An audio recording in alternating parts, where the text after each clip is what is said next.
নমস্কার বন্ধুরা, welcome to my channel SB explorer.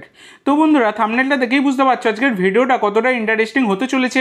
তো বেশি দেরি না করে ভিডিওটা শুরু করা যাক। তার আগে যারা চ্যানেলে প্রথমবার এসেছো অবশ্যই সকলে একটা করে সাবস্ক্রাইব করে দিও। সাবস্ক্রাইব করা সম্পূর্ণ ফ্রি, তাই যারা যারা ভিডিও দেখছো একটা করে সাবস্ক্রাইব করতে কিন্তু কেউ ভুলো না। তো বন্ধুরা, তোমাদেরকে কিছুদিন আগেই জানিয়েছিলাম জাতীয় দলের কোচ হবার জন্য 291 জন কোচ তারা কিন্তু অ্যাপ্লিকেশান জমা দিয়েছে। তো এআইএফএফ চাইছিল যে যাতে ভারতীয় ফুটবলকে হাতের মুঠোর মধ্যে চেনে এই রকম কোনো একজন কোচকে জাতীয় দলের হেড কোচ করতে। সেই কারণে কিন্তু দুজনের নাম সবথেকে বেশি এগিয়ে ছিল আইএসএল এর সফল কোচ দুজনেই, যেটা মানোলো মার্কুইজ রোকা এবং অ্যান্টোনিও লোপেজ হাবাস। তো অ্যান্টোনিও লোপেজ হাবাসের নামটা কিন্তু সবথেকে বেশি এগিয়ে ছিল। হাবাসকে কিন্তু কোচ করার পরিকল্পনা করা হচ্ছিল। তো হাবাসও কিন্তু অনেক রকমের ইঙ্গিত দিচ্ছিলেন যে তিনি হয়তো কোচ হবেন তার সোশ্যাল মিডিয়ায়। কিন্তু ব্যাপারটা হচ্ছে হাবাসকে কোচ করা হলো না, তার বদলে কিন্তু মানোলো মার্কুইজ রোকাকে কোচ করা হলো।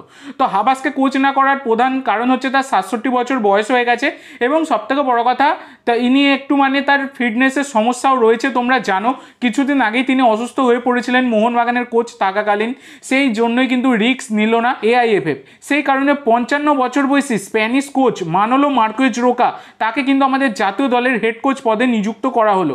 তো এই মানোলো মার্কুইজ রোকা তিনি কিন্তু এফসি গোয়ার কোচ, তিনি এফসি গোয়ার দায়িত্ব সামলাবেন, সেই নিয়ে কোনো রকম চিন্তা করার দরকার নেই গোয়া সমর্থকদের। এফসি গোয়ারও কোচ থাকবেন মানোলো মার্কুইজ রোকা এবং জাতীয় দলেরও কোচ থাকবেন। তো এই মরশুমটা অবধি তিনি কিন্তু এফসি গোয়ার দায়িত্ব সামলাবেন, সামনের সিজনে পুরোপুরি তিনি জাতীয় দলের কোচ হিসাবে একদমই যোগ দেবেন। তো ব্যাপারটা হচ্ছে শোনা যাচ্ছে 3 বছরের চুক্তি কিন্তু হয়েছে মানোলো মার্কুইজ রোকার সাথে। 3 বছর আগামী 3টে সিজন তিনি কিন্তু জাতীয় দলের দায়িত্ব সামলাবেন, এই রকমই আপডেট রয়েছে। তো মানোলো মার্কুইজ রোকা আমাদের জাতীয় দলকে কিন্তু অনেক প্লেয়ার উপহার দিয়েছেন তো হায়দ্রাবাদের কোচ থাকাকালীন। তো আশা করা যায় জাতীয় দলেও কিন্তু এবারে তার হাত ধরে কোনো সফলতা পাবে।